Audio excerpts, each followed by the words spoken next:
All right. All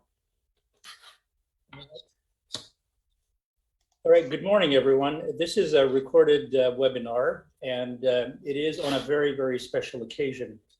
Being a Libyan American, and all of you around on this panel, 10 years ago had witnessed a major event happening, influenced by what was to be an Arab Spring and a change to a better. There was a revolt that started in the eastern side of Libya and very quickly expanded to become a revolution to topple down a dictator of 42 years, Stefano Gaddafi. Benghazi was threatened at that point, and the army of Gaddafi were as close as possible to enter the city, and everyone anticipated a major slaughterhouse to occur in Benghazi. It was a decision that was made by United Nations to allow the interference, and that happened on exactly 10 years from today. That had changed the landscape of Libya in a way that nobody had anticipated. And we are now, after 10 years, looking at a country that is really a failed state, a country that has struggled to put together a political solution for the divisions and the conflicts that had occurred since that event happened 10 years ago.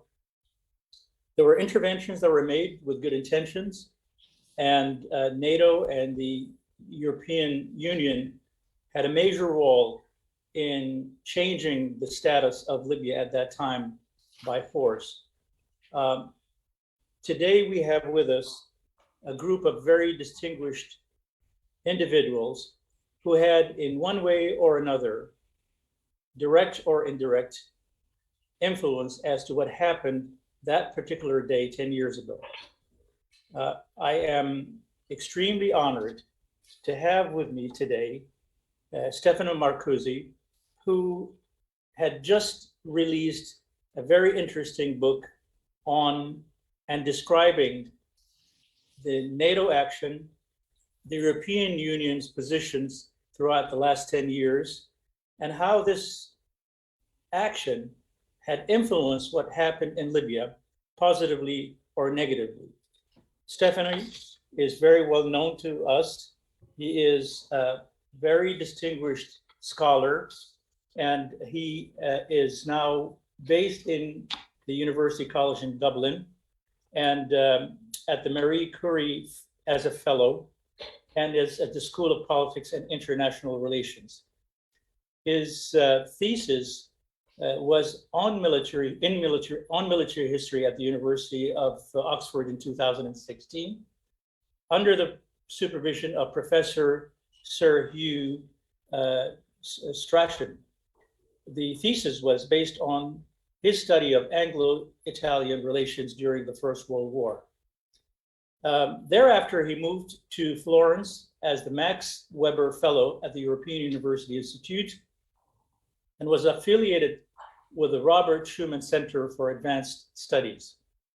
He worked on EU-NATO Mediterranean relations after 9/11 under the mentorship of Luigi Narbonne and Oliver Roy. Marcuzzi is an analyst for the NATO Defense College Foundation in Rome and a member of the Globalizing and Localizing Group on the Great War, GLGW. The Changing Character of the War Program, CCW, and the Oxford University Strategic Studies Group in Oxford. He is also an external fellow at Boston University. I mean, all this is a wonderful academic background, but for us, it is reading his book that he's just published and the wealth of science, thorough analysis, and details of historic events that brings us together today to discuss. Stefano will be giving a brief of his book initially, and then we will be joined by other very distinguished members of this panel, which I will have the honor of introducing as we move forward with it. So Stefano, I don't want to take your time. Please go ahead and give us an introduction, as you will, of the book that you have just recently published. Thank you. First of all, thank you very much indeed to all of you for this opportunity, and especially to Johanni and Wolfgang for all the efforts you put into banding this together. And thanks to the exceptional group of guests we have here, I really feel grateful and honored to be among you today. Now, my book, as you summarized it, analyzes the decade-long Libyan crisis from the perspectives of NATO and the European Union. In other words, the two main Western-based organizations that have committed themselves to addressing the Libyan crisis at various stages in a way or another. Of course, NATO played a prominent role in 2011, whereas the EU committed itself to supporting Libya's reconstruction. However, the book also reveals why the EU did not take the lead in the anti-Gaddafi intervention itself, and also evaluates NATO's approach to Libya after 2011, because it's not entirely true that NATO left without interacting with the Libyan crisis since 2011. Now, first of all, it is important to remember that the anti-Gaddafi intervention of 2011 was initiated under the R2P concept, the responsibility to protect, which intrinsically included the R2R concept as well, the responsibility to rebuild. In that sense, both NATO and the European Union had a moral obligation to help stabilize the country. But that was never done, as everybody knows. And Libya, in fact, descended not into one, but into two further civil wars. This is a failure for which both NATO and the European Union, I think, at least to a certain degree, are and must feel responsible. So the subheading of my book, Anatomy of a Failure, is blunt, but I believe justified in that sense. Now, to appreciate the root of that failure, we need to, because many problems in the management of the Libyan crisis in the past 10 years are a direct outgrowth of the issues that had emerged from or of the mistakes that were made during the 2011 operation. In particular, there was complete disconnect between what some NATO member states wanted in Libya, namely regime change, and what the organization as a whole planned for, which was a predominantly aerial campaign to protect civilians.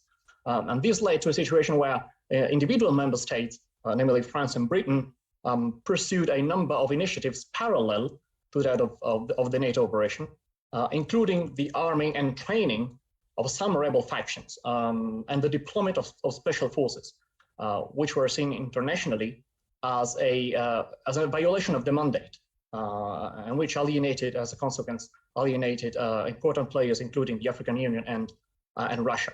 And we can get back to the impact of Russia later on.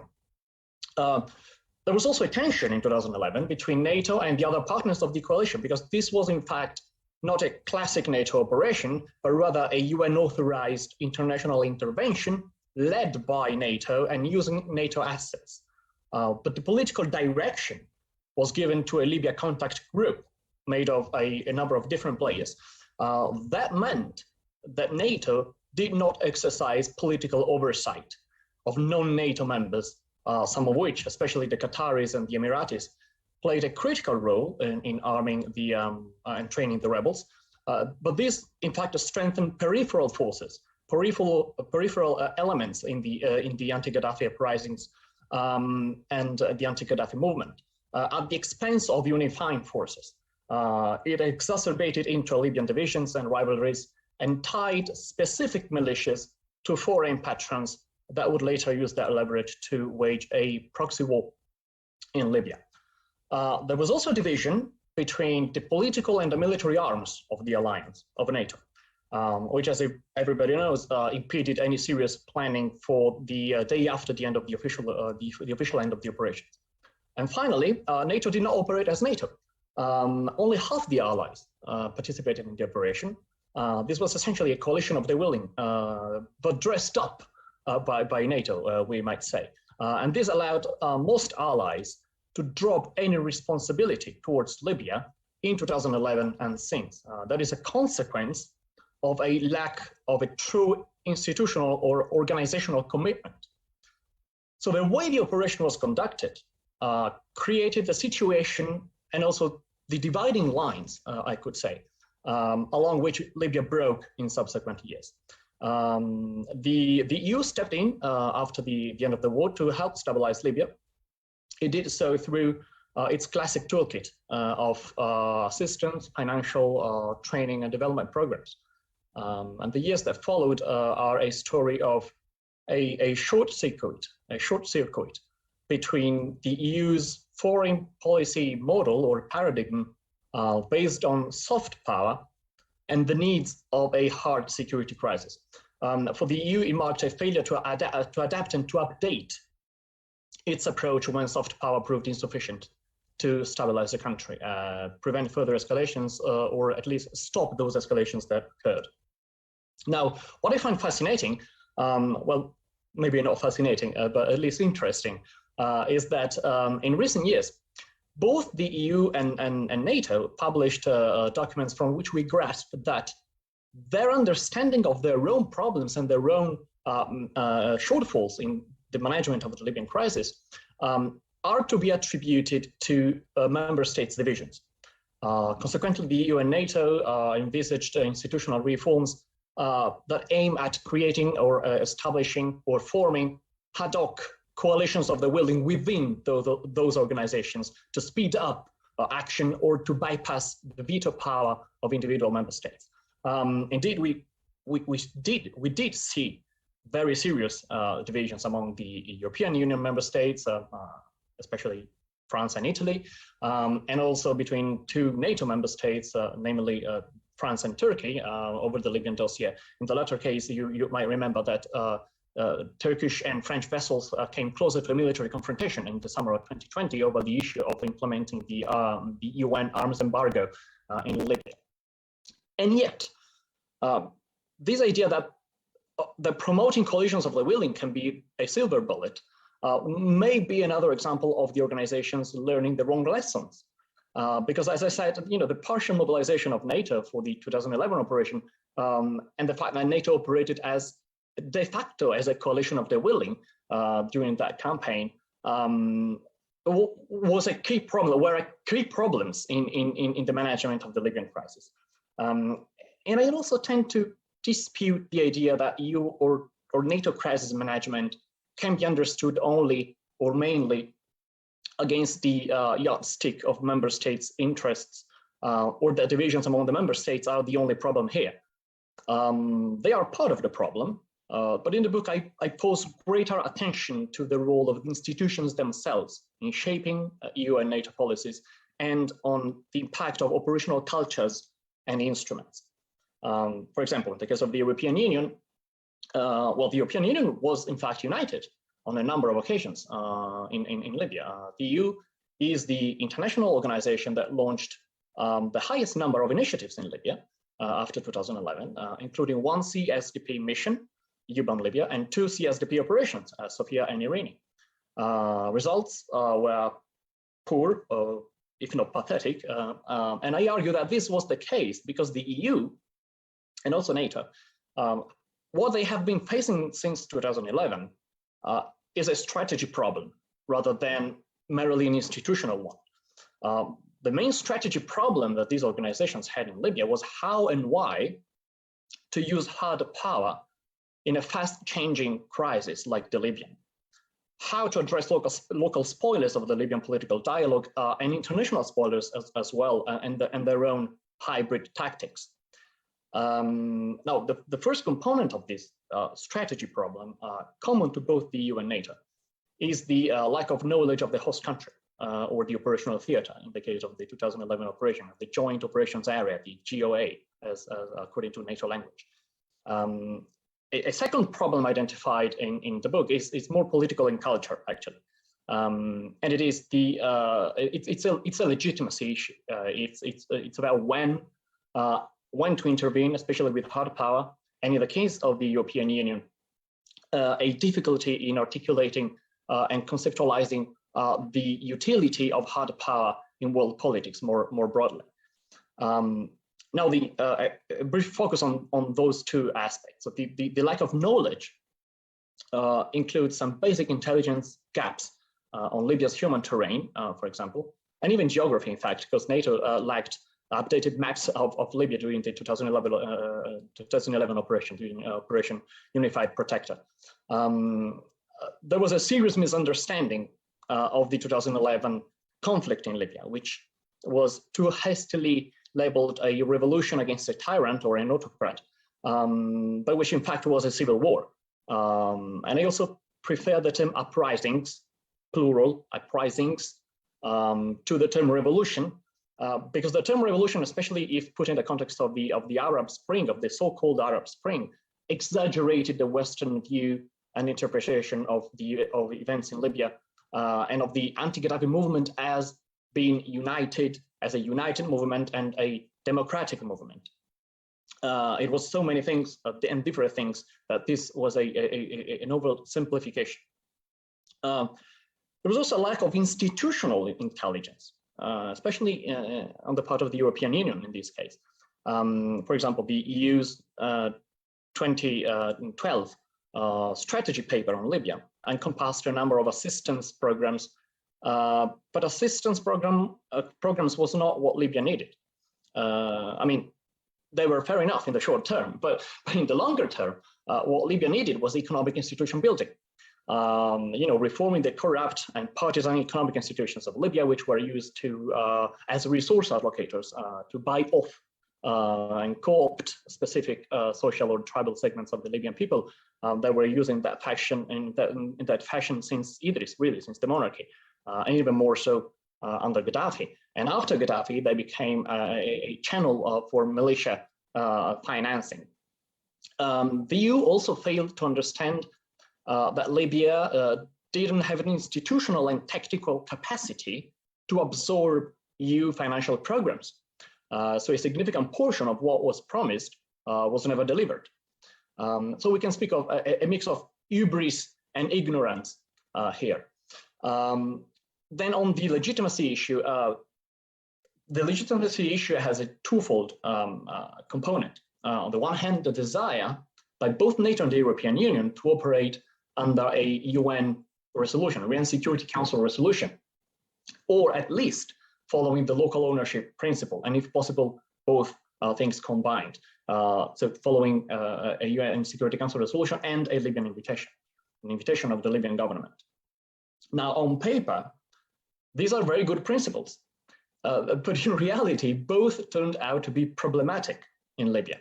And this is possibly, and I understand this, but this is possibly the most uncomfortable finding of my book. As a matter of fact, the UN Security Council is paralyzed by actors, especially Russia, but more recently and increasingly China too, who grasped the possibility to impede EU or NATO action in Libya or to defuse it by setting impossible mandates for Western-led operations. A clear example of this is the mandate for EU Operation Irini, adopting the principle of compliance boarding to conduct inspections on vessels suspected of transporting arms into Libya. So it is enough for a vessel to refuse inspection to just continue on its way undeterred and undetached. The other problem is with the principle of local ownership, and that's of course a very sensitive problem.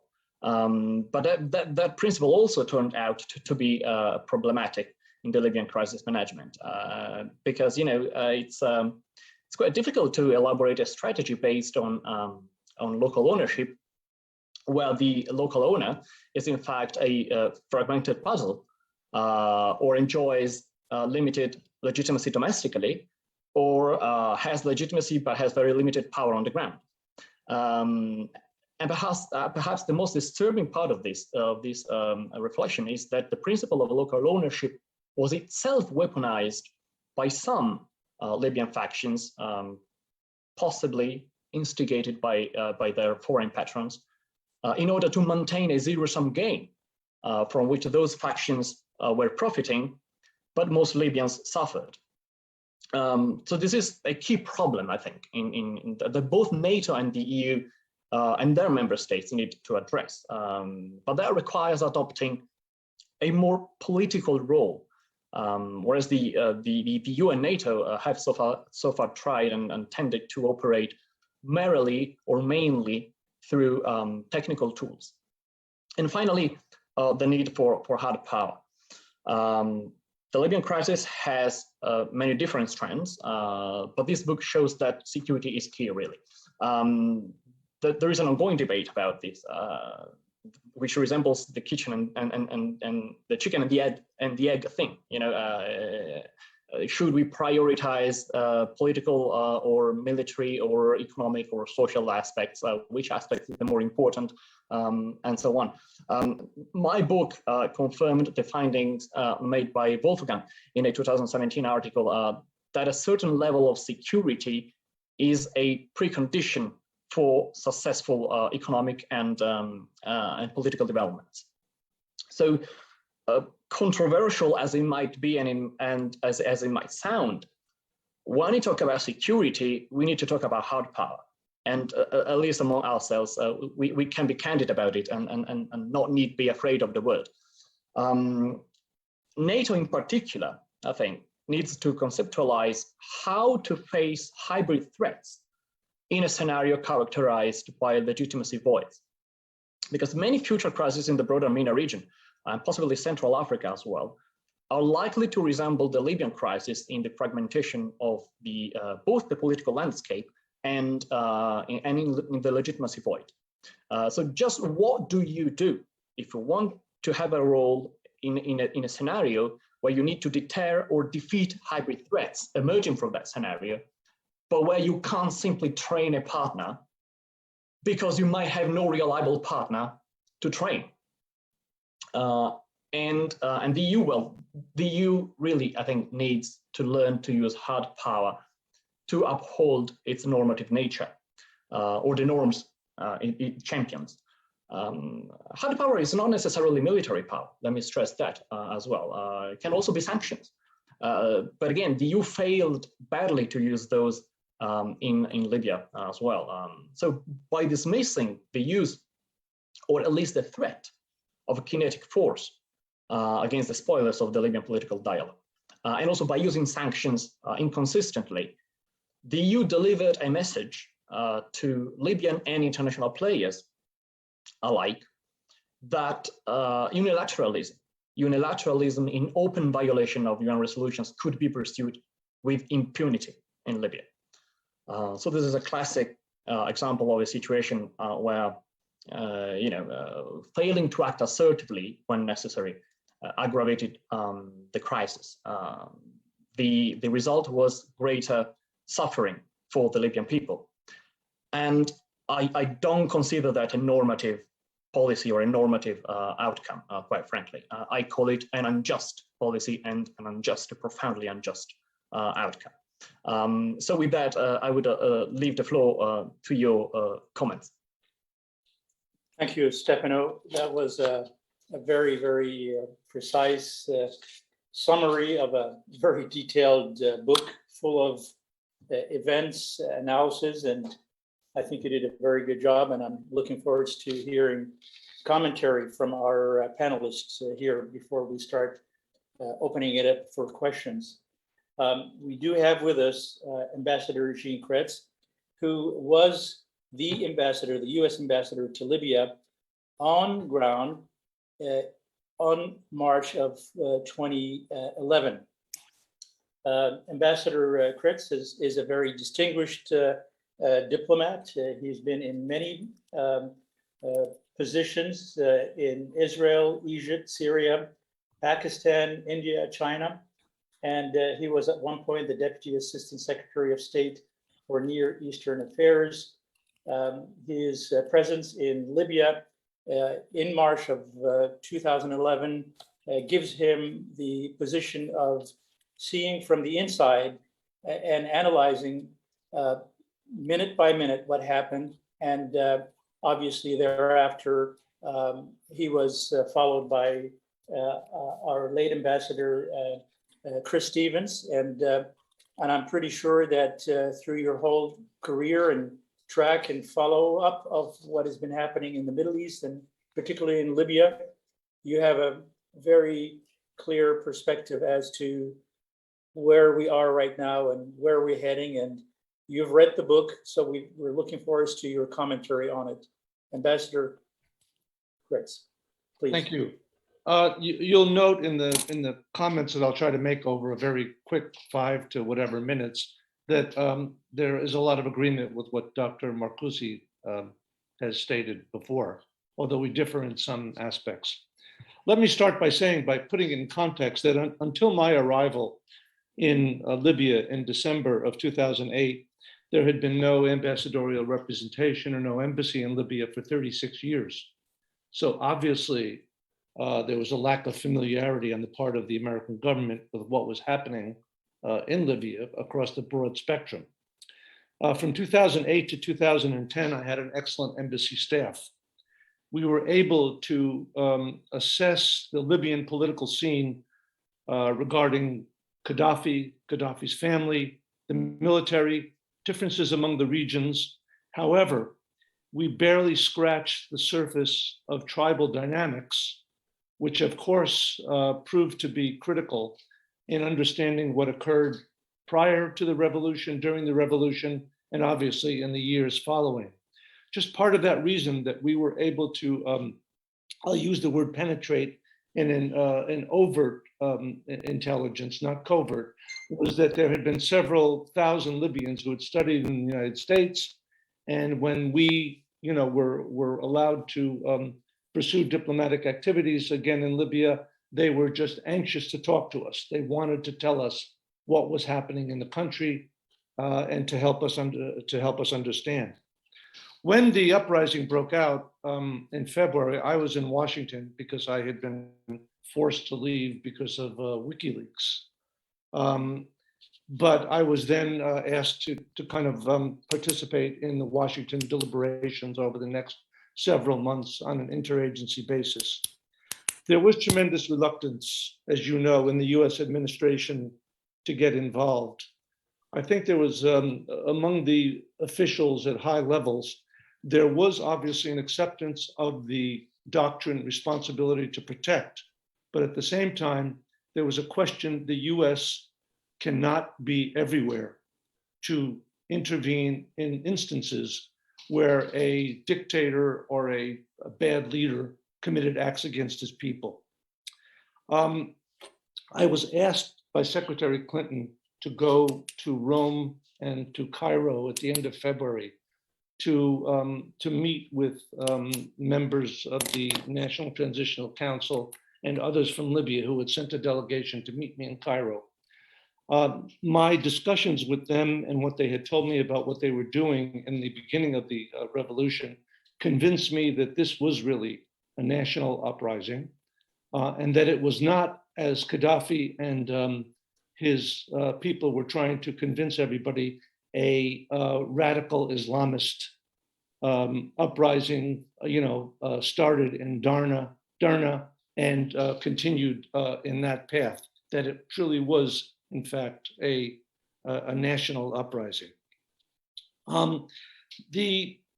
What finally, I think, turned the US position were two things. Number one, Secretary Clinton's meeting with the late Mahmoud Jibril in Paris a few days before the UN resolution, and a conversation among various of us with the President and the National Security Council, saying that the threat of the humanitarian disaster that was about to take place in Benghazi was real, and that we needed to take Gaddafi at his word when he said we'll flush them out like rats, or whatever that expression was, because he had made threats in the past, and we knew that he was capable of carrying out, atrocities. Abu Salim prison, the murder of and the hanging of students in Benghazi several years before.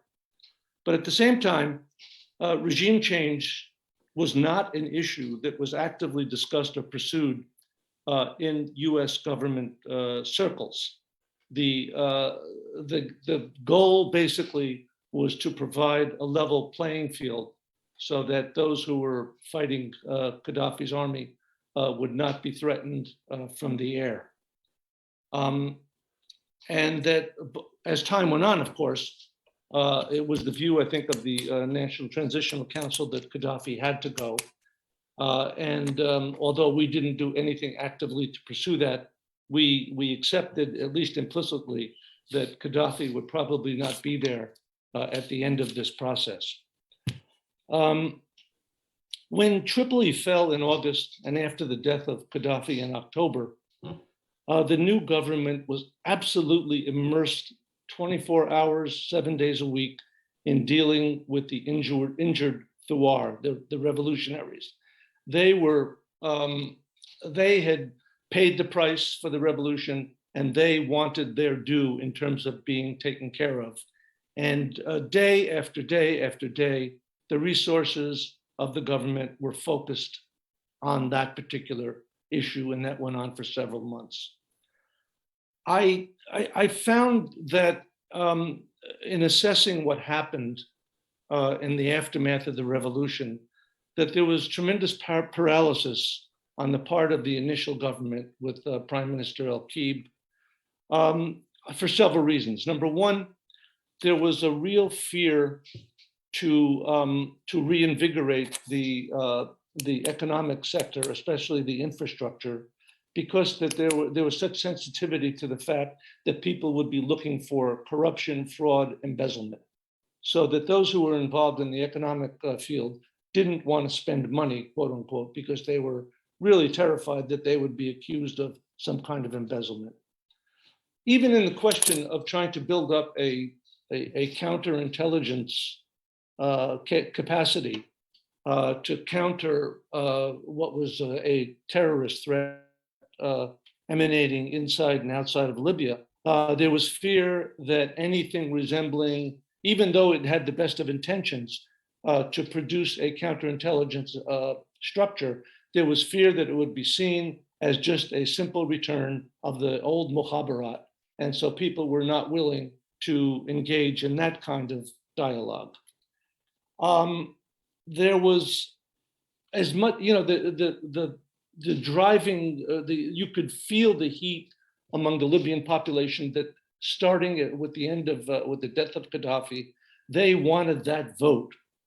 They wanted to stand in line and vote for a new government, and there was nothing that was going to stop them. And I think that was accepted as, an absolute need of the government to make that happen. But in fact, we didn't see any real quote unquote preparation at the grassroots level, to make that vote, or to produce an informed population. And finally, very difficult to bring the tribes, as Dr. Marcuzzi said, to bring them in to join any kind of federal authority or to give up those weapons that they had finally been able to brandish after so many years underground under Gaddafi. So at the end of the day, even if, and again, as Dr. Marcuzzi said, the international community wanted to invest heavily in Libya, there was no structure. I mean, let's face it, the government that Gaddafi ruled over was in fact a Potemkin village with no structures. And when he left, it basically collapsed. So even if we were willing to invest lots of money, there was no real capacity to absorb it. In looking at some of the lessons, number one, again, as the doctor said, we need to have knowledge of the country in which we are dealing. Had we had a better understanding, I think, of what the tribes wanted in the aftermath of the revolution, I think we could have offered better solutions. Number two, again, the question of security. Had that been dealt with immediately, had we been able as an international community to provide the kind of security that the government needed in the aftermath, that may have had a big difference. If you recall, whenever there was a tribal dispute that broke out or a problem in one part of the country, Prime Minister O'Keefe had to get in a helicopter and fly there to solve the problem. That was no way to deal with the immense security problems that Libya faced. And finally, in dealing with this kind of issue, especially in Libya, had there been transparent mechanisms to convince the population, that they could be reassured that this was not the old regime, and that in fact there were people willing to work for a new Libya, and that fraud and corruption would not be the characteristic of this government, perhaps we could have made some progress at will. With respect to the United States, of course, September 11th, 2012, when Chris Stevens was murdered in Benghazi, the US, which really didn't have tremendous amount of interest in investing in Libya in the aftermath of the revolution, basically withdrew to a certain extent from that effort. Thank you, Ambassador. That was a very, very detailed analysis of your perspective on what happened. It is true, and since 1972, from 1972 until 2008, I think, there was no ambassador of the United States in Libya. So from 2003, 2004, I recall Greg Barry, who was charge d'affaires there at that time, and it was just the beginning of formulating a base of diplomats in Tripoli. There's much to be said about U.S. involvement from 2011 until 2022. In many ways, and the book references this as well, there has been a sort of a reliance on the European allies to lead, if you will, the process, the recommendations, and so on. They were mostly coming in from Europe, and the United States had taken a sort of a back seat on this, probably as it relates to the assassination of Ambassador Stevens. But that again is an area that is worth exploring a little bit more. The US leadership, front or back seat, and again, this is something we should get back to. I'm actually very honored to have with us a very decorated and distinguished individual, Major General retired Rob Wayhill, who has been in the thick of NATO action when not invasion, but when NATO interfered in Libya for the purpose initially of protecting Benghazi. A very decorated military officer, a long history in the UK military. He is, I look at his CV and it's pretty impressive. His last position was Executive Director in Policy, Strategy and Plans with NATO. He was based in Naples when NATO decided to interfere in Libya. He is highly decorated. He is basically sort of loaded with honors and awards, including the NATO Meritorious Service Medal that was given to him in 2012, and a Commander of the Order of the British Empire in March of 2012 as well, and the US Legion of Merit by the multinational force in Iraq in 2007. His track record goes back to involvement of NATO. He was the COO in Kosovo, based in Germany in Kosovo. And he had written an incredibly impressive book called The Calderon, and describes in detail NATO's campaign in Libya. So without further introduction, I would like to ask him to make comments on the book and on the occasion of 10 years after he led, in many ways, the NATO action in Libya. Thank you, Henry. Yeah, can you hear me okay? Yeah, I can hear you. Sort of a couple of points, really. First is to say I'm intrigued by the notion of interference in Libya. So that's an interesting one. I hadn't heard that before, but I'm pretty sure it was 11 years ago as well, because my timeline tells me that it was, I think, the 17th of March. It was 11 years ago. Correct. 17th of March, 11 years ago, UNSCR 1973 was approved in the council, which gave us the legal foundation for the interference or the intervention. It was the 19th, so tomorrow, 11 years ago, that Odyssey Dawn commenced, which was the coalition air campaign principally, although there was maritime elements to it as well. So, I mean, I just want to congratulate Stefano for an amazing accrual of data and analysis to produce the book that you have. There are elements with which I profoundly agree. There's elements of which I profoundly disagree.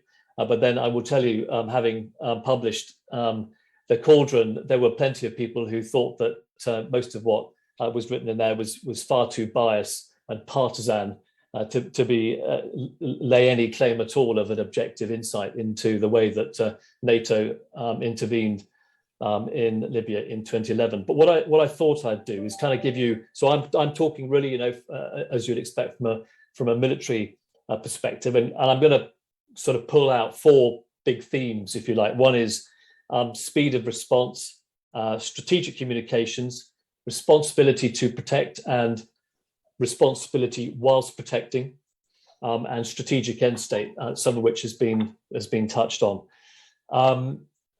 And kicking off with the speed of response, I mean, it is a fact that NATO was completely wrong-footed and wholly unprepared for the task that was laid bare at the end of February, beginning of March 2011. We in Naples were watching with interest, considering it was part of our area of interest, to a degree responsibility as well, of what was happening in North Africa, but had no indication whatsoever that an intervention was pending, and that if it was almost inconceivable that NATO would have the wherewithal politically, militarily, to unify nations to be able to respond in a manner that was going to be required by the international community. So we were on arms reversed at the end of February, beginning of March 2011, unbeknown to us that headquarters NATO and Supreme Headquarters Allied Powers Europe had already made a decision that NATO might have a part to play. And it wasn't until the 3rd or 4th of March that we were informed by the North Atlantic Council that we needed to prepare the planning, so a maritime embargo, a variety of no-fly zones, and a humanitarian mission in preparation for potential operations in Libya. Even though in that first week of March, it was impossible to imagine that all of the grand strategic, political, and military planets would align sufficient for us to undertake a task of this nature. And so not only were we wholly unprepared, but as we went through March and it dawned on us that we might actually play a fundamental role, the whole business of aligning nations to a common goal, which was rooted in responsibility to protect, i.e. the notion of protection of civilians, was extremely difficult. We were planning simultaneously with 4 separate plans, 2 no-fly zone equivalents, a humanitarian and a maritime embargo. We had I had a core team of 15 that was reinforced by about 100 or so military officers from all parts of NATO and different services to undertake this planning, which was very difficult. Most of whom had never done operational level planning before. At the same time as the planning, we were attempting to determine what forces were required in order to achieve the prescribed objectives at the sort of the military and the strategic level. And we were watching as the coalition led by the US on USS Mount Whitney, 25 miles off the coast of Italy, was preparing to undertake an intervention once the UNSCR 1973 had been signed. And that was the point after French participation, British and American decision to put NATO into the fray, the sudden realization we were on. So we finished the planning. North Atlantic Council approved the appropriate plans for a no-fly zone to protect civilians. Can you hear me okay? Because I've got an unstable internet connection, I've been told. If you can. And then off we went. And so speed of response, planning, what is described perhaps unfortunately by some as the Hail Mary pass from coalition to NATO, which led then to NATO assuming command of the operation at the end of March. It was ugly, really, really ugly. And if there was a big lesson learned in that short period, it was that you cannot assume that a handoff from a coalition to NATO, that is sort of narrow band coalition into multinational a multinational intervention is going to be anything other than extremely, extremely complex. My second point is on strategic communications. As we went through the planning, a number of key constraints were placed on us. For example, we were told there would be 0 civilian casualties. What did that mean? That meant that if there was in expectation of civilian casualties, either being killed or injured, we could not strike the target. Therefore, rooted in the way that we were undertaking our role was the notion of the protection of civilians. This was contrary to some national and international strategic communication narratives, which were regime change. Now, some nations were openly declared in terms of regime change. Some of it was more subliminal, but we were quite clear that we were not chasing Gaddafi. We were not chasing Gaddafi's acolytes. We were protecting civilians. And not known to many, except perhaps those that might have had to plow through 300 or 400 odd pages of the book, was known that 2/3 of our targeting database was not used because of the threat to civilian casualties. So we had to be very careful in terms of the intelligence gathering, the timeliness and accuracy in the way that we targeted and undertook the missions related to the targeting. But it was contrary, the notion of protection of civilians, to some of those strategic messages. And how difficult is it to be running an operation in which you're quite clear about what the strategic aim is, rooted in UNSCR 1973, which was the responsibility to protect, and every single mission that was being flown across the Mediterranean or from the Mediterranean into Libya was rooted in this notion of protection of civilians. Very difficult. And I mean, Charlie Bouchard, who was the commander, said if he heard anybody talking about regime change in the headquarters, they were booted out of the headquarters. That was not our game, but a contrary narrative notwithstanding. Responsibility to protect, going back to what I was saying, when you've got a mandate which is 0 civilian casualties, in which collateral damage estimation is incredibly low, in which as was described by Jean, our understanding, let alone intelligence gathering, let alone the analysis of intelligence to produce actionable targeting, was virtually 0 at the beginning of this operation. So the notion that we were told, oh, by the way, you can't harm civilians, you've got to protect civilians, you've got to have low collateral damage, virtually no collateral damage if possible. So no bridges, no buildings, avoid destruction of the infrastructure, left us in a perilous position, not least also made worse by the appalling weather in North Africa, particularly Libya in March and April. There were sandstorms, etc. And then to cap it all, and we hadn't calculated this in our assessment, Mount Etna was spewing ash into the atmosphere, which meant aeroplanes had to bypass Sicily on a roundabout route in order to be able to go and cover the targeting requirements in northern Libya. So whilst we understood and we implemented responsibility to protect, responsibility whilst protecting was tricky. And there are plenty of examples where we did not strike targets for fear of civilian casualties, and where we had to beg, borrow, and steal platforms and capabilities in order to increase our confidence that we weren't going to hurt civilians. I'll just finish off with a point that was made by Stefano, which is about the strategic end state, which I will quote, and it arrived in Naples fairly early on in the planning, and in essence, it set the context for failure, in my view, a strategic failure thereafter, which was the end state, and we argued against this. Measures agreed by the North Atlantic Council to protect civilians under the threat of attack in Libya, in accordance with UNSCR 1973, are no longer required. What did that tell us? Well, once we'd finished protecting civilians, that's it, guys. We can all pack our bags and go home. Big mistake.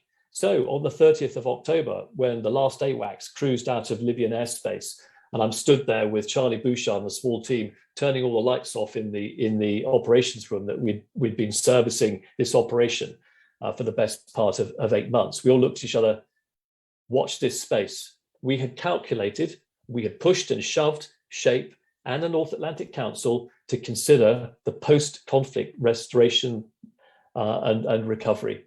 And I don't actually, maybe contrary to Stefano's thesis, I don't lay the blame at NATO on this one. NATO's responsibility to protect security, stability, fine. But actually the political aftermath was the responsibility of the international community. That's where the failure lay.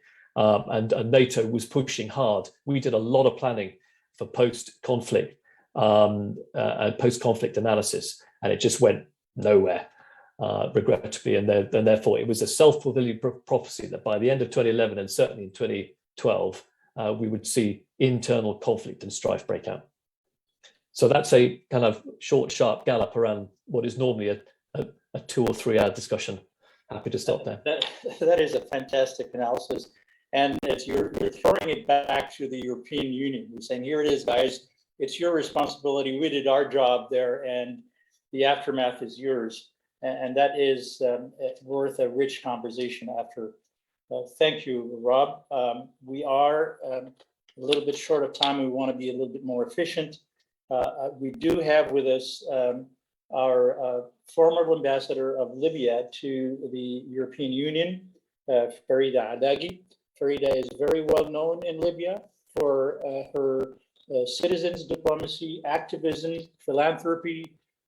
She was for many years living in the United States with many of us in the diaspora who were opposing Gaddafi. Farida is very well spoken. She had spent her life on issues related to child education and worked in different capacities with the United Nations, addressing development programs in the Middle East and North Africa.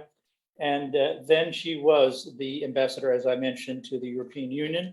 So she's had a very close view as to how Europeans acted, analyzed, and were involved in Libya over the last 11 years. It's not 10 years, you are correct, Rob.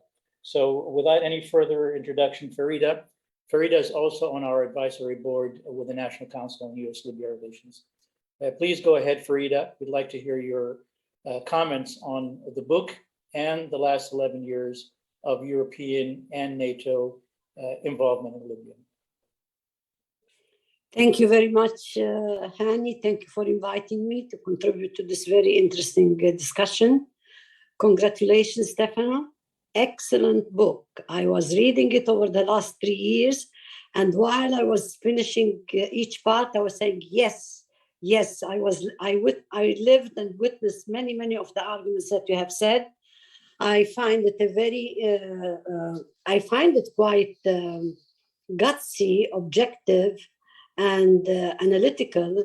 And I counted, you have 40 or 45 pages of references. My goodness, so many scholars, articles, books, interviews that you have been really undergoing, and that included in this book. Very important book, and I hope that this book should be translated in Arabic. We have to follow up how to spread it. I will talk to you later, because it's a very important book. I think we have to present it to the Libyan audience, to the universities, to the scholars, to the researchers, to the media. I think many people would like to know. I learned a lot, many information that you have in this book. I didn't knew about them. And just to indicate that I was a chargé d'affaires from January 2015, and I resigned in June 2016. I couldn't swallow, I couldn't spend my time, I couldn't continue to represent a government that I realized later on, not that I realized later on, I did my very best really to represent my country and not a government, because I have been in the opposition for so many years. So when I was monitoring the corruption and the lack of interest and the follow-up, and I have to confess, however, that I was really literally given a green light by the Minister of Foreign Affairs, Dr. Dairi, who really supported me. But I reached after spending just a year and maybe a few months in the European Union and in Brussels, I met with over 90 or 100 persons in the Union and at the NATO. The first 4 or 5 months, I have been trying to listen, to interview, to talk, to discover the terrain within which I had to move. I knew the Union. I've been cooperating with the Union before that on my other capacity as a development strategist. But when I accepted to come as a chargé d'affaires, it was a political, it was also a humanitarian development responsibility that I undertook. Unfortunately, I would understand, and I have to confess, that at the beginning, when NATO came to really, quote unquote, liberate Libya, as few people tend to say, there was an agreement by many Libyans who have been really suffering during the regime. However, today I will conclude my remarks of on revisiting the bombing, revisiting the NATO. After I've been attending all these meetings and committees and conferences and flying from place to place, I realized that I started to really find out what you have correctly said, Stefano. There was no strategy. I kept asking, what's the strategy? What you want from Libya? What you want to be following up in Libya?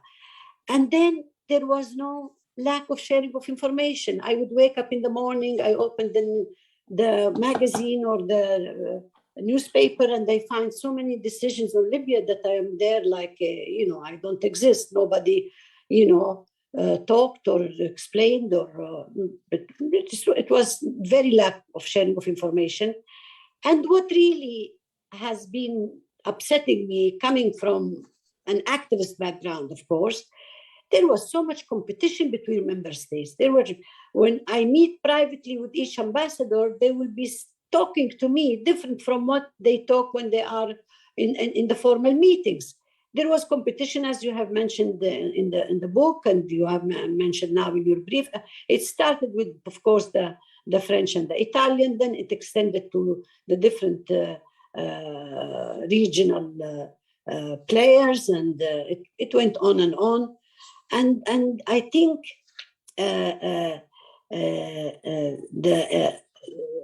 it developed, and then what also I couldn't, continue to accept. I started to witness how many European government and the Americans at one point as well started taking sides. And then, of course, everybody interfered in Libya, and so many conferences, so many dialogues, so many roadmaps, to the point where I'm telling them that all the roads are lost now. We have to stop having roadmaps, because I think there are no roads and there are no maps after all the failure of where we are today. So I think I went also, I was interested not only to meet and to listen to the ambassador and to the employees at the European Union or at the NATO. I was very interested to go and visit to the civil society, to the university, to the academic, how they were seeing. Libya was not very, very much really on their mind. Libya was Gaddafi for them. And as many of you know, I mean, when I was in the opposition, I was going to the European Union to speak about, human rights and democracy and all this warning. And nobody would even accept to meet with us when we were going to, because they went to bed with Gaddafi, they sold arms to Gaddafi, they supported him. So the relationship was, we wouldn't say that we are revisiting today this whole concept of human rights and democracy. I have been fighting, I have been spending my life fighting for this principle, and they will continue to do. But again, we have to revisit all of this, because there is really, we need, I think, after where we are today, after 11 years, where we are today, that's where I think, Stefano, you have really been digging to the roots, why we are where we are. Why we are, after all these efforts that I wouldn't deny, some of them were done in good intention. We needed the help of the outside forces. We needed the help of other governments. But unfortunately, today, all Libyans would say, please leave us alone. Either we solve our problems, or let us, continue in this very ugly reality that we are going through. And the sanctions, the joke of the sanctions. I've spent like 1 year hearing about the sanctions, implementing the sanctions, and the sanctions have been implemented for 1 or 2 or 3 Libyan political officials after they left. And of course, what led me also to resign at the end is really witnessing the hypocrisy with the different players in Libya, with the different politicians in Libya who are corrupt, who are really working for their own interests, who led, because we cannot only blame the EU or the NATO, but we have to blame ourselves as well. Unfortunately, many of the Libyans themselves have accumulated, because the vacuum that was really left, so to speak, not dealt with, have increased the intervention of the wrong Libyans. And if I have to blame today the EU in particular, and UNSMIL as well, okay, is that they are really listening or closing themselves. They are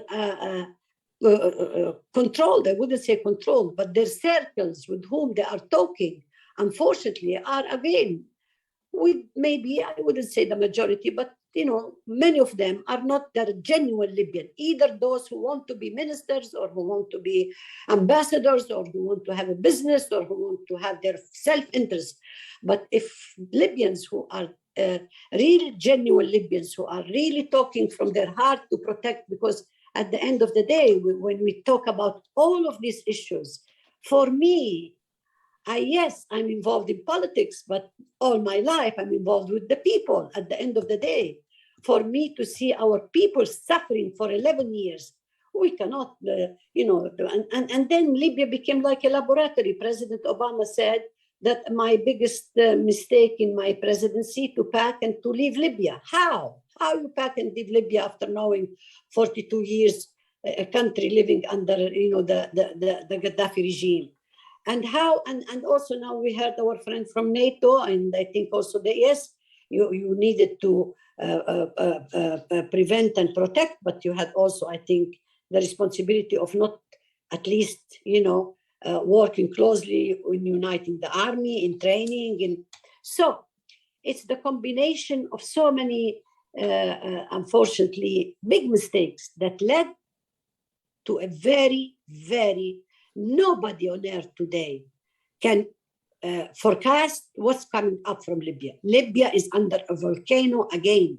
There is so much anger. There is no, I mean, sorry to say it, but I have to say it. When a government like Mr. Raj government, the internationally recognized government, it shouldn't be the internationally recognized government. It should be a nationally recognized government. The whole process with UNSMIL, 6 or 7 or 8 UN representatives, yes, many of them were genuine. They have done their best. They're trying to do their best. But I'm sorry to say, so much confusion, so much competition.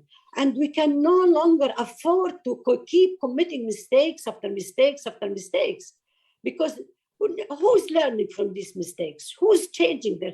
And we are waiting that UNSMIL or the EU will come out and say, this is where we have made mistakes. Nobody wants to commit what are the mistakes. They are always protecting their role in Libya. So unfortunately today, you know, when we listen to the Libyan people, what the Libyan needs, like you have said, Stefano and the previous speaker, what the Libyan needs is security as the first priority. Without security, we are not getting anywhere. Forget it. No, all these tracks of political dialogue, so many conferences, the economic track. How you can have all of this political dialogue and economic track and any other tracks when you have no security, when the militias are really getting richer and richer, where the country is into so many different, very alarming groups. Then the people, of course, today, they want elections. No matter what we say about election, Ambassador Chris, you have indicated that maybe the experience of the Libyan in their first election, and I recall very well. But you know, because I lived 40 years outside of Libya. I never thought I would go back before I die. And when I went to Libya and attended the first election, I always repeat this fantastic moment that made me really cry. I saw an ambulance coming, and then an elderly woman and her husband coming out of this ambulance, and they were helped to walk to go into the room to elect. And they say, now we can die.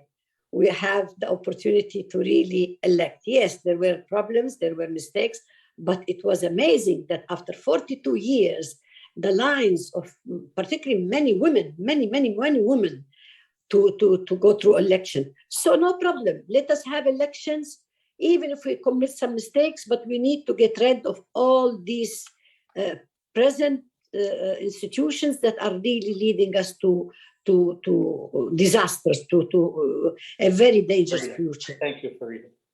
One word I have to do this, to say this, Hani, if I may, please. Definitely, we need to fight corruption. It is beyond imagination. We cannot re-elect prime minister and government official, and they are all, with no exception, very, very, very corrupt. And I do hope that definitely the Libyan, I'm proud to say that our people are not stopping, that the road is long, that the women and the civil society are playing a fantastic role, despite the lack of services, but people are really not stopping, continuing, hoping that really elections takes place. We need to prepare for election. We need to learn from our mistakes. We have brilliant brains of Libyans. I'm proud of them. And we are counting on the good countries that are really now humble enough to listen to the voice of the voiceless Libyans. Thank you very much for listening to me, and I'm sorry if I took a little bit over. Not at all. Rita, you said very important things today, and thank you very much. I am going to give the floor to Arturo Varvelli, who is the head of the Rome office and a senior policy fellow for the European Council on Foreign Affairs, or Foreign Relations, excuse me. He's had extensive background of research and interest in many geopolitical international affairs, particularly in the Middle East and North Africa, and particularly in the European Union MENA relation. He has had many roles. He was the co-head of the MENA Center and head of the terrorism program at the Italian Institute for International Political Studies. He has had and wore so many hats. And Arturo, I'm very curious to hear your opinion and your analysis on Stefano's book, and the fact that this is the 11th anniversary of the intervention in Libya. I'm not going to say the interference. Arturo, the floor is yours. Thank you very much, and thank you for the invitation, for the opportunity to speak here. So it's very difficult to talk about the EU in the Libyan crisis of the last 11 years in only 5 minutes, but we will try.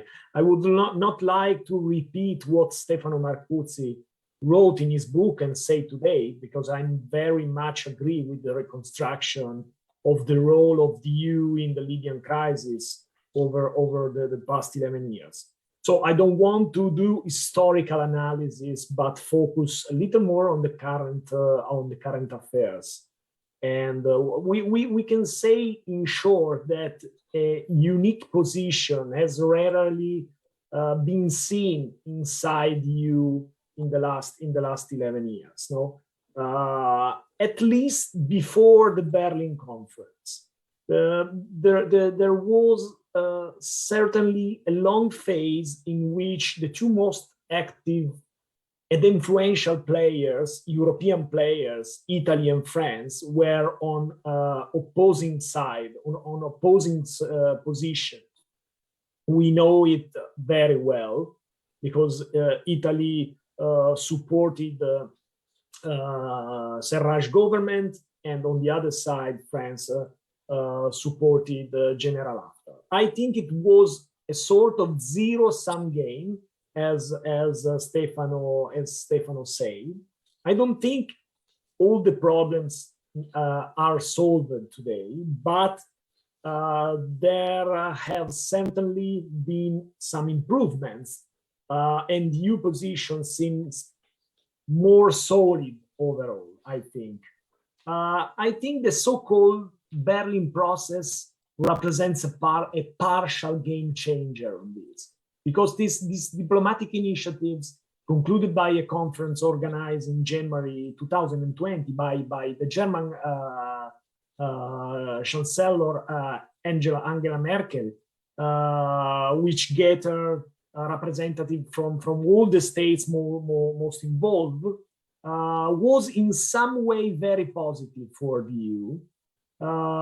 Because in that moment when Turkey and Russia were acquiring increasing relevance on the opposite side of the Libyan conundrum, the Berlin Conference managed to capitalize on a declared Russian-Turkish truce, whose actual breaking did not have any consequences on the holding of the conference. So the core original principle of the Berlin Conference, on the Berlin process, I think, was to build peace in Libya from the outside in.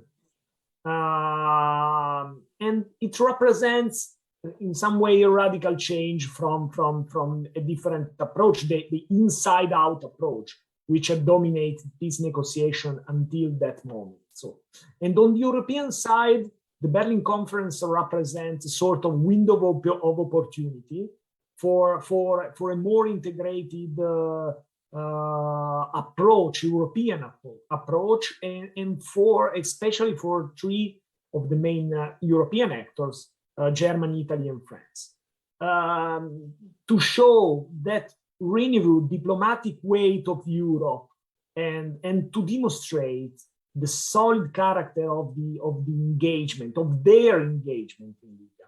But to tell the truth, the conference of Berlin was not the first best for all the actors involved, but it was an important initiative for Europe to regain a centrality in the Libyan crisis management, averting the major risk of leaving the conflict permanently in the hands of Turkey and Russia.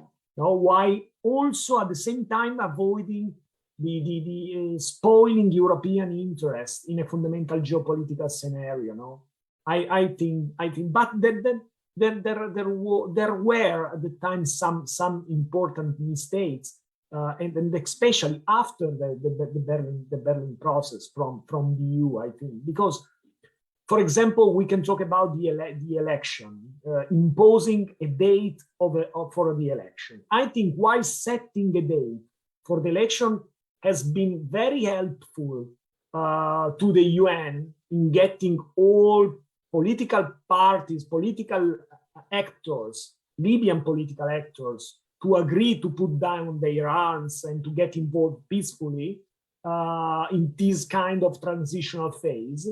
Limiting the roadmap to just that date could prove to be, I think, a mistake. Because since the establishment of a new transitional government chaired by Dbeiba, there has been little progress in the process of rebuilding the country. Because Libya, I'm totally agree with Farida. Libya is currently a sort of consociative state. We can say, in which corruption, dispersion of public funds, illicit trafficking, black economy remain particularly relevant. And this very characteristic have probably helped contain the violence on one side, because each faction has found fertile ground to cultivate their own particular interest at the expense of the common good, but at the expense of the common good. And it is for this reason, for me, that the current status, the current status quo most likely appeals to many Libyan factions that now fear losing their control, losing their consolidated privilege after the potential election, the general election. So, and this transition after the Berlin process, I think, and the Dbeiba government, I think it seems for me another wasted opportunity on the part of the EU and its members. Because in particular, these three countries, France, Germany, and Italy, have done too little to start a more constructive path in Libya, to help Libyans to go ahead. And now it seems to me that we are in a new problem, because with the stalemate between Bashaga on one side and Dbeiba on the other, with the possibility of a new duplication of institution, it seems to me that it's very difficult to have a new positive agenda in Libya. I see at the moment external actors much less involved than in the past. This is very positive, because at the regional level, many things have changed. For example, Egypt and Turkey are now talking. The Gulf actors are less interested in Libya. The position of Italy and France are very closer. Libya no longer looks like a proxy war, but on the other side, it seems more a personal power struggle, a sort of Game of Thrones. And this is very, very difficult to to understand how we can help as European Union Libyans to have a new government and to have a new stability. So concluding, I think that Europeans need a strategy, need a new strategy to push the new authorities, no new authorities, but the authorities, the various authorities to relaunch a constitutional process that can resolve lingering problem and allow Libya to finish its political transition. Because this involves, I think, a more structural approach to enable Libyans to come up with an implemented consensus plan to address some key issues, such as weapon demobilization and security, the economy, the national reconciliation, some important power sharing mechanism. And we need to talk about power sharing mechanism. We need to talk about decentralization, I think. And once again, I think a good solution could be a broader forum, like the idea launched in Gadames that never happened. A broader forum that should be considered to bring together different areas of society, armed group, and different political parties for, I think, a true national dialogue that can finalize, for example, a new constitution for Libya.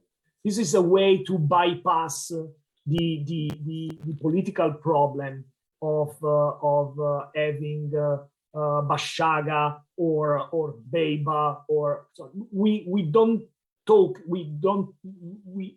need to talk about people who lead Libya, but we need to try to build institution, try to build national sentiment. We have to try to help Libya in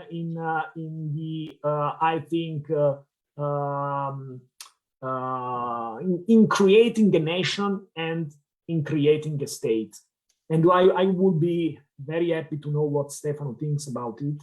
And I add that I'm very happy that there is another Italian scholar to deal with Libya. So because Libya is so important, particularly for Italy and for Europe, but in reality there are no many Italian scholars that are dealing with Libya. So thank you very much, Stefano, and welcome.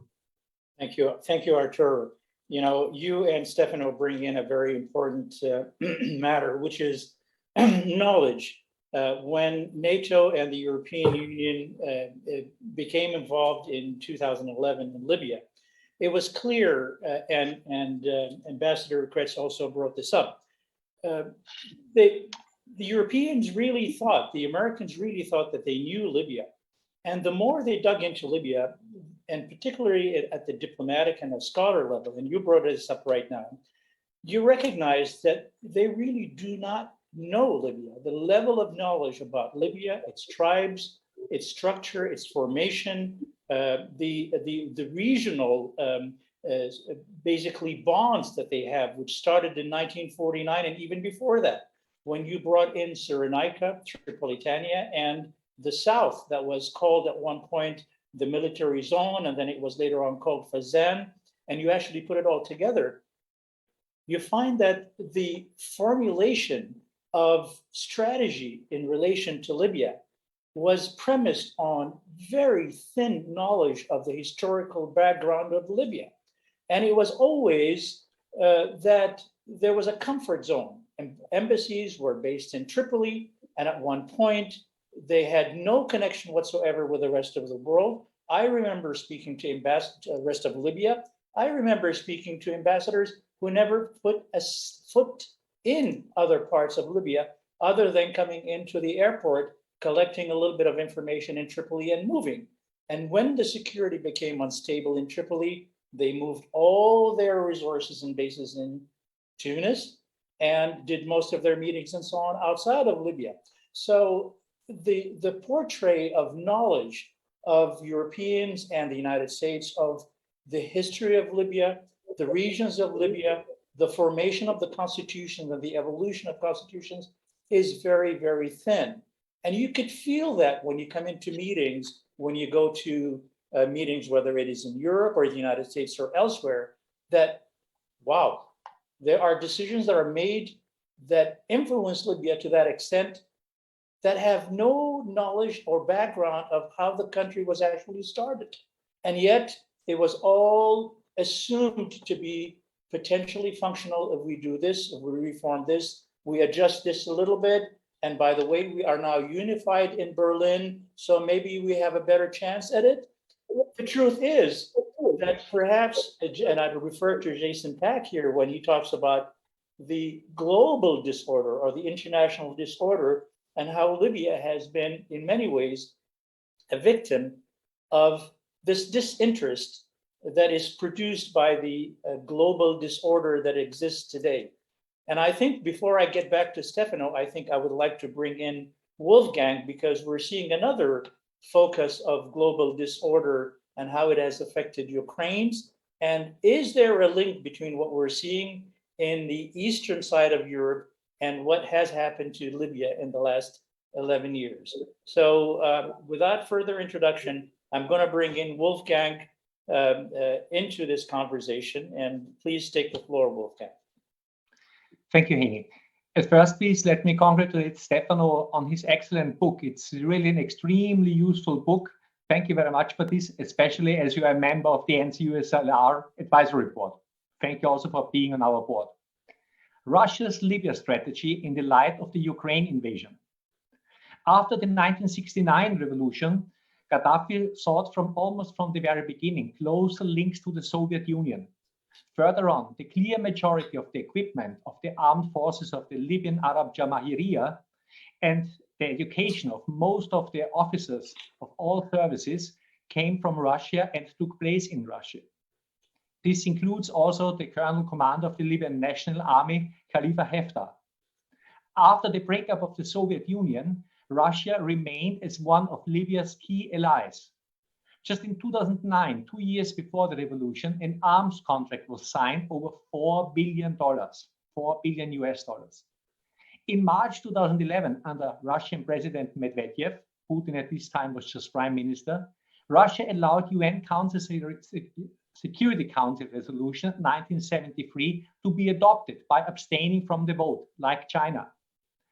As Stefano said, the Russians thereafter were especially irritated by what they saw as a Western orchestrated replacement of a regime with which Russia had important arms deals in the place. You can read about this more in detail in his book.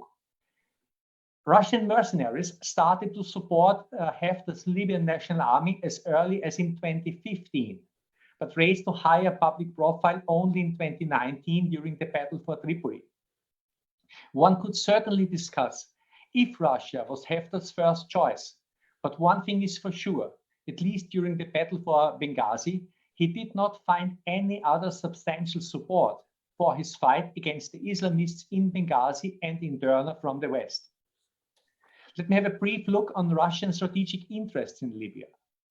Libya is certainly not, in contrary to Ukraine, certainly not of vital interest for Russia, but it still provides a number of good opportunities for the country's geostrategic ambitions and its weak economy, probably after the war in Ukraine is over, even more than before. The establishment of military bases in Libya would allow Russia a better projection of its influence, including in the Mediterranean. Imagine a Russian submarine squadron based in Tobruk, a nightmare for NATO, and it would also serve as a springboard for its ambitions throughout the southern Sahara. Libyan air bases like Al-Qadim, just to the south of Al-Baida, and Al-Jufra, almost in the center of the country, serve already as a stopover for flights to establish and sustain Wagner mercenary operations in other African countries, like in the Central African Republic and, since a couple of months, also in Mali. Russia is already present in several of these countries, and the Russian permanent base in Libya would make all these operations much easier and actually would allow for an expansion of activities throughout the African continent. As Stefano wrote, the Italians were always worried about the Russian flanking maneuver against the NATO alliance in the south. especially after the intervention in Syria and after the annexation of the Crimean Peninsula. On the economic side, Russia seeks a major share of Libyan reconstruction under advantageous conditions. And it also wants to have its share on the country's oil and gas exploration. Imagine, or better, don't imagine, a Russian grip on Libyan gas reserves in the light of the war in Ukraine. Furthermore, Russia seeks to become again a major arms supplier to the Libyan army, which would also facilitate its influence. Russia considers Libya also as a battleground against the spread of radical Islam, which is perceived as a threat to Russian interests in the wider region and also to Russia itself. A brief look on the current situation. Wagner, the Russian infamous mercenary company, had just withdrawn a few hundred mercenaries from Libya. But this is mainly infantry from the mobile tactical reserves they were providing in the Sirte Basin.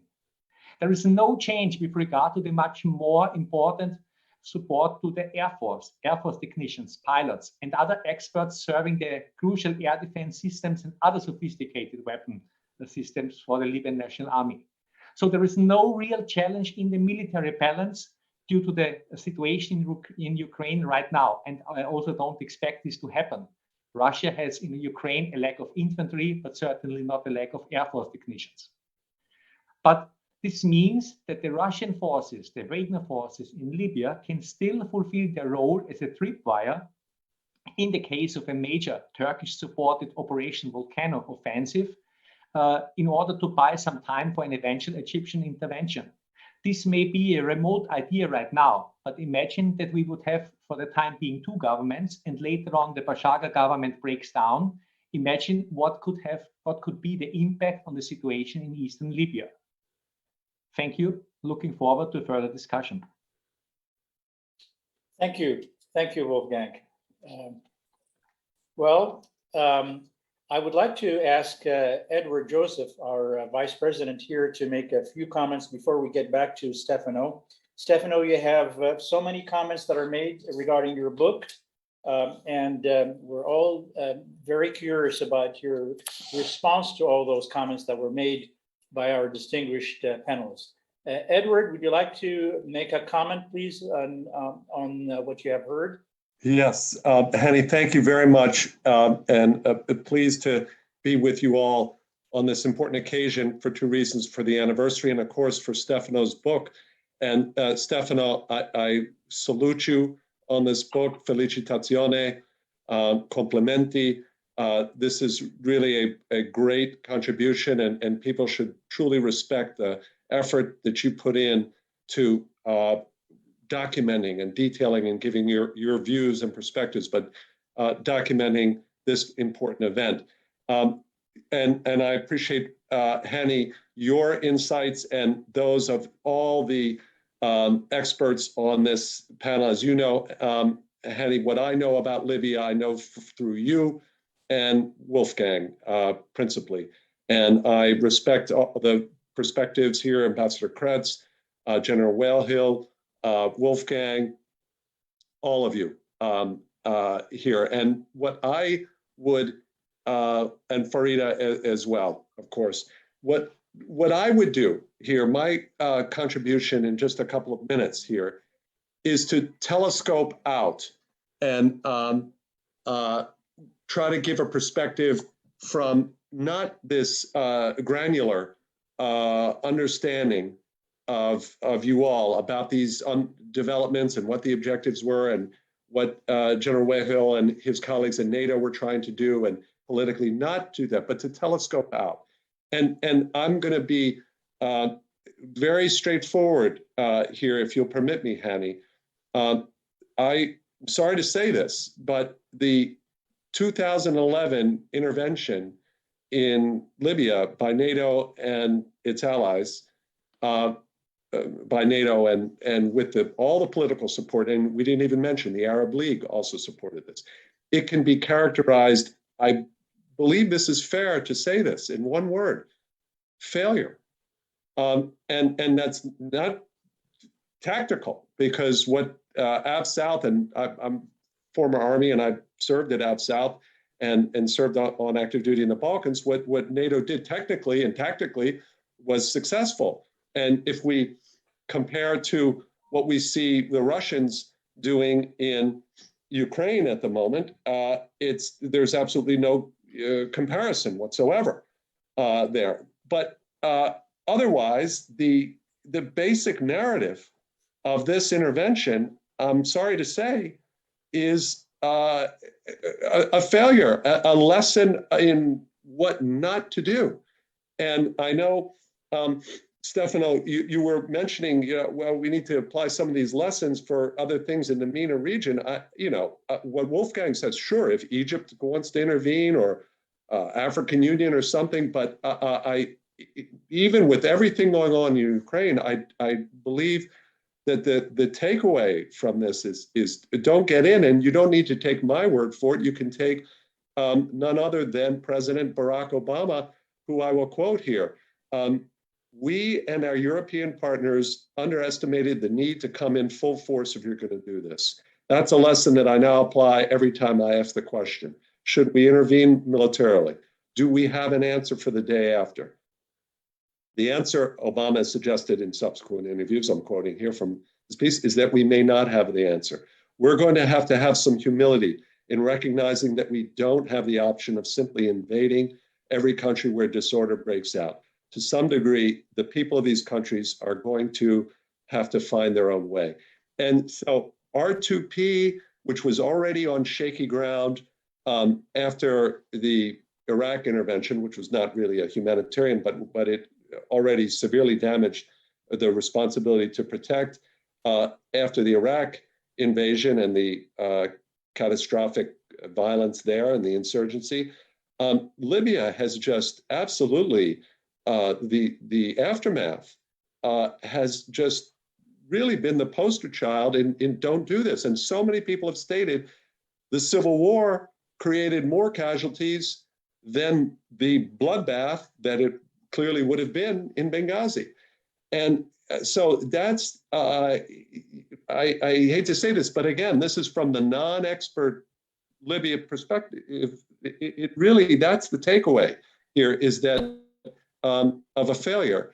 And the only thing, because this is a retrospective event, my question, I've asked this of many people, Hani, including those who are involved in our excellent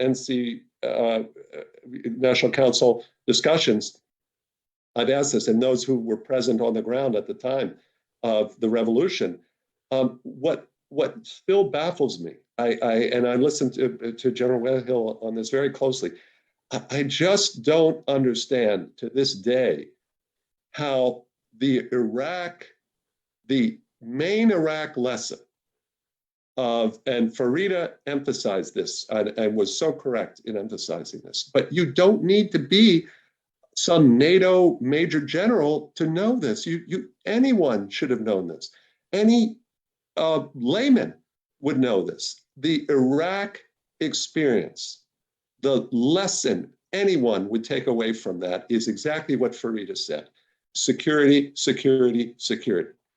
If you decapitate an authoritarian regime, particularly in the Middle East, where we know what the institutions are, and they were much stronger in Iraq than they were in Libya, which we all could have known, and which was knowable, not by anyone who knew something about Libya should have known that. But certainly, even from the Iraqi perspective, where they had actual institutions in that country, you decapitate that regime, you get chaos.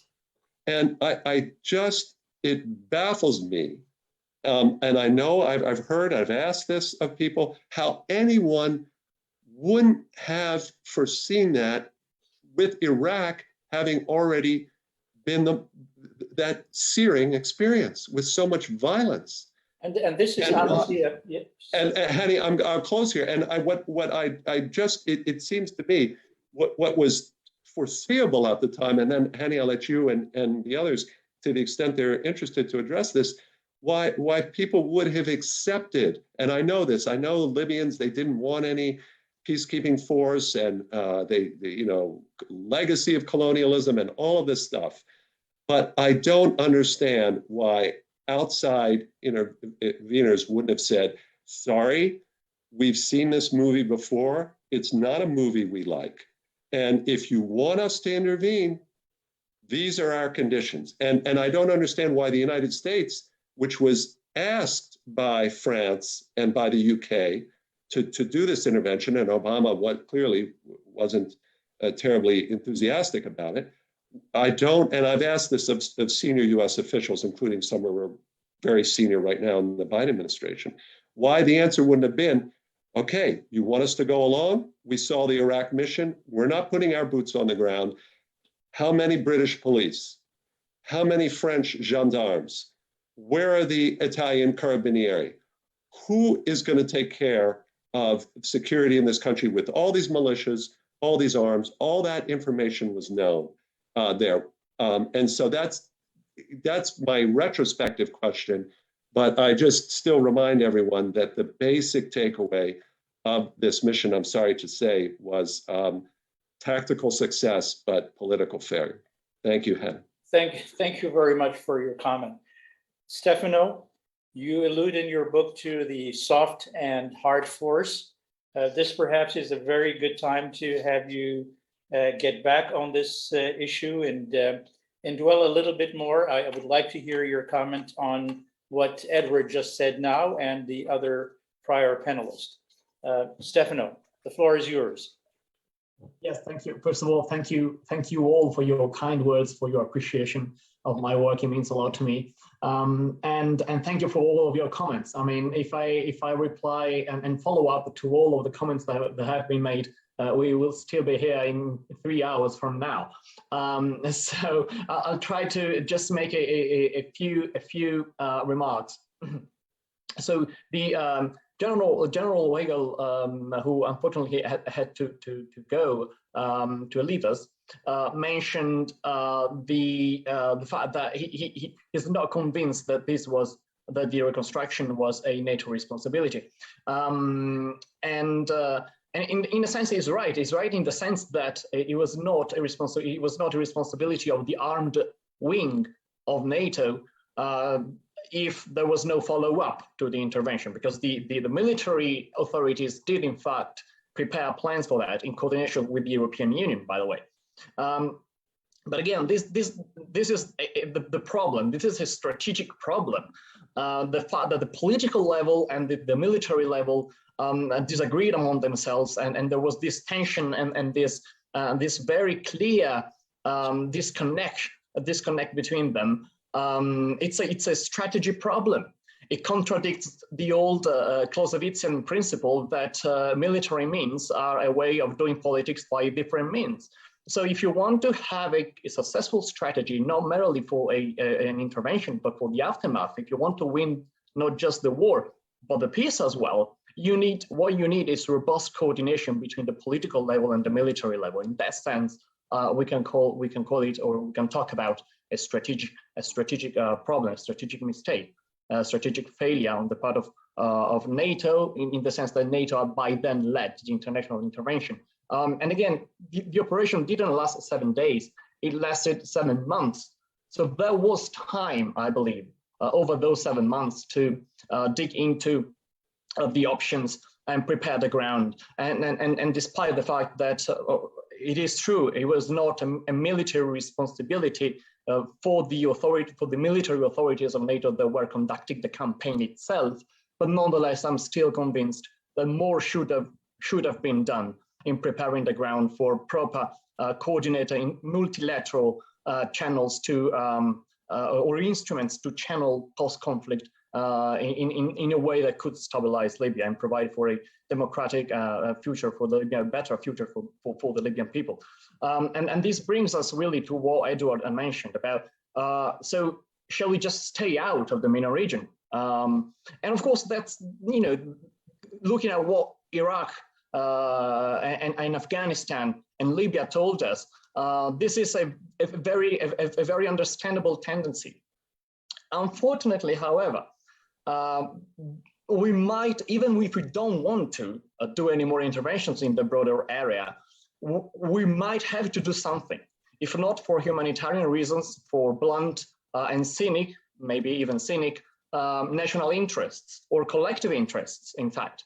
So you really need to appreciate the impact and the possible benefit of using hard power intended not merely as kinetic force, but as coordinated economic instruments as well. And the problem is that you may not get to the point of having to use kinetic force if you use the other tools you have assertively and consistently.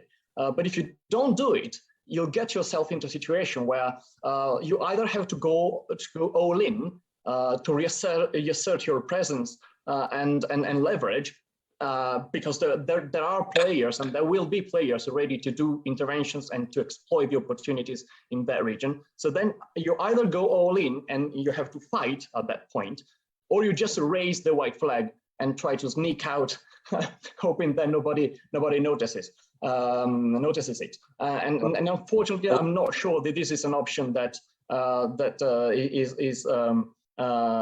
can be pursued forever, because we see in the current situation the energy security problems we are facing, we as the European Union, but the West more broadly, are so high that it is really inconceivable that we can just step out of the region as a whole. Can you hear me? Yeah, we can hear you. Sorry. Okay, because I'm having some issues with the internet connection. Now, just a final word, maybe flowing from this about the current situation in Libya. Again, if you want here. Okay, I think. Sorry, Jean. Stefano, we're back to you, Stefano. Can carry on? Yeah. Absolutely, no problem. So again, flowing from this problem connected to energy security, Europe needs Libya more than ever now. So I don't expect a change in the model or the paradigm in the short term. Right, we're losing your voice a little bit. Jean, can you mute, please? Jean, can you mute your phone, please? Yeah, okay, I'm sorry. Yeah, all right, great. Stefano, I'd like you to give us sort of your thoughts on how to fix this, how to move forward based on your experience and knowledge of through the book and through the detailed research that you have made. We're now March of 2022, and what are your recommendations? How do we fix it? You've heard Farida, everybody wants elections. You've heard Farida also say we're fed up of those same recycled faces that are basically forced into this whole process of designing the future of Libya, even at the short term. And yet we see the same faces coming into the conferences. Basically the same ideas and so on are rehashed. And everybody knows Einstein's quote, you keep on doing the same thing and it fails and you expect it to be better or different, is going to be a failure again. So Stefano, share with us in the last few minutes that we have here, what are your recommendations moving forward? Yes, so first of all, what I expect the European actors and Western actors more broadly to do, it's not so different from what we have seen, unfortunately, especially now with the new split in the country between Baiba and Bashaga. Unfortunately, all the international organizations involved with the crisis have inaugurated and pursued this tendency, of waiting for a situation to develop and then just recognize it ex post. It's a de facto acceptance of whatever. I don't expect that to change now with the Ukrainian crisis that we have at hand. However, what the EU could and should do, in my view, is to start talking about a multilateral peacekeeping mission if there is another escalation in Libya. It doesn't matter too much under which flag. It could be the UN, could be the African Union, could be EU, African Union, UN sort of framework. Doesn't matter too much. And incidentally, It doesn't need to include so many or any Western peacekeepers, really. The best peacekeepers, precisely because peacekeeping has been deployed so many times in the MENA region and in former Western colonies, were not done by Western peacekeepers. The best peacekeepers we have, those with greater experience and expertise, come from South America, from Africa, and from South Asia. But regardless of who could be asked to provide, to participate, to provide assets and personnel for that sort of mission, what matters is to put the option on the table diplomatically, even though it's going to be rejected. But it is important to at least to mention it, and then mention it again, and then again, until it becomes part of the debate. And the reason for that is that militias in Tripoli are very sensitive, and elsewhere in the country are very sensitive. That is pretty clear. But that is precisely why, in my view, the EU should say publicly that maybe not now, but if there is another escalation, the EU will sponsor such a mission. Militia leaders and Libyan politicians must at least begin to suspect that should they escalate this again, they'll get their worst nightmare, they'll get their nemesis, they'll get international peacekeepers. If they believe this is a concrete possibility, they might feel somewhat deterred. If they escalate it, they'll get peacekeepers. They threaten to fire on them, fire will be returned. I know it's blunt, but we know that these militias are highly casualty averse because they are not so strong in numbers. So I think this is a diplomatic trick that it might be used to deter and discourage another armed escalation in Libya. Well, you brought in the issue of peacekeepers on the ground.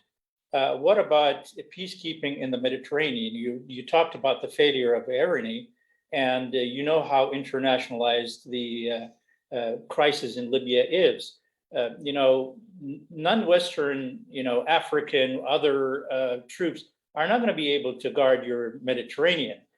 Is there and will there be a moral and strong will by the Europeans, by NATO and others to really implement the rules that they have recommended in regards to protecting the Mediterranean, not only from the immigrant issue, but I'm talking about the allowing of military machines and equipment and so on to be brought into Libya and accentuate the situation in Libya? I mean, do we have the international will in this chaos that exists to be able to get into ships and so on and prevent the merchandise of military equipment and so on to come to Libya? I mean, again, it's a question of political will, as you correctly say, but also institutional expectations and culture. Institutions develop a certain way of doing things, certain expectations, certain cultures, and certain methods and models. And now shifting an institution or an organization out of that train track is hard, and Libya demonstrates that. The problem with the naval operations in the Mediterranean is precisely that the European Union tends to see itself and to portray itself as a normative power, as a neutral power. But this is a political problem. The failure of the Libyan transition is in so many ways a story of a failure on the part of NATO in the first place, and then the European Union to accept to play a political role. They act as technical agencies, but they are not technical agencies. And again, I understand all the problems with interacting with so many Libyan factions, the local ownership principle, I mentioned that already, the UN, which is paralyzed by a hostile players, hostile to the UN, NATO, I mean. So there are a lot of problems, but I mean, the way to start thinking about it is, we need some teeth of some kind. Because you can't stabilize a country, you can't stop a militarized escalation when it occurs, and you can't more broadly stabilize a war-torn society with normative concepts. Because a war-torn society, a militarized crisis, is a situation where norms and rules have been broken already. So you really need to change that paradigm. We've got 3 more minutes left. I'd like to bring in 1-minute comment from Wolfgang, Arturo, and Jean, if you don't mind, on this last comment. That is that possible? Is that something that through a political track can be reinforced? Please go ahead. If I may start, I'm really not sure how Libya will look like in the next year, but I'm pretty sure in 10 years, Libya will be either a federalist state or broken up after long and bloody civil war. Right now, about Bashar al-Assad, I don't expect that there will be 2 competing governments for a longer period of time. One must not forget, Bashar al-Assad is not about East versus West, it's about Misrata versus Misrata. This means one of the both will survive. From my point of view, but it's a Libyan issue. The likeliness that the country could somehow stabilize is better if Bashar is able to take over, because he can talk to people in the West and in the East of the country. Thank you. Thank you. Arturo. Can I Sorry, unmute, please? Yeah. No, yes, yeah. Yeah. So no, I agree with Stefano. I think whether the current situation or electoral process continues in some way, I think there are opportunities for Europe to help improve Libya's voting process, for example, and helping the institution, because I think that the role of Europe and the role of Italy in particular is try to help Libyans to evolve like state. It's very difficult to understand how the situation can evolve, but I think that external actors are less involved than in the past, and this is a positive thing. We need to try to put Libya on the right way, and I think the role of Europe could help in this more than in the past. Exactly because the international condition was changing very rapidly in the last 2-3 years, and now the conditions are quite better with respect to the past. Thank you, Ambassador Kretz. Yeah, look. I don't know all the characters now that populate the Libyan scene, but I think if we go back to basics, go back to the Constitution of 1954, I think, and then work from there and try to find common ground with a little bit more knowledge of what each of the parties wants. I think that we'll be able to find some solution that would put Libya back together in some kind of federal state. And to work with these militias, they've got to be brought under control as well. So very well said. Why aren't we going back to the 1951 Constitution and building on it? Well, with that comment by our ambassador, I want to thank everybody who participated. Again, Stefano, congratulations on a wonderful book.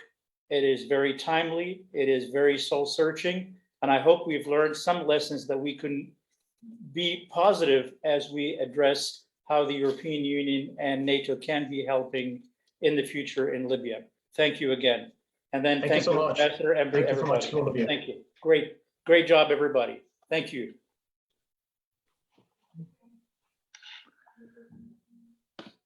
Thank you, Hani. Bye. Bye-bye. Ciao Stefano, a presto. Bye. Bye. Ciao. Thank you so much to all of you. Very much appreciated.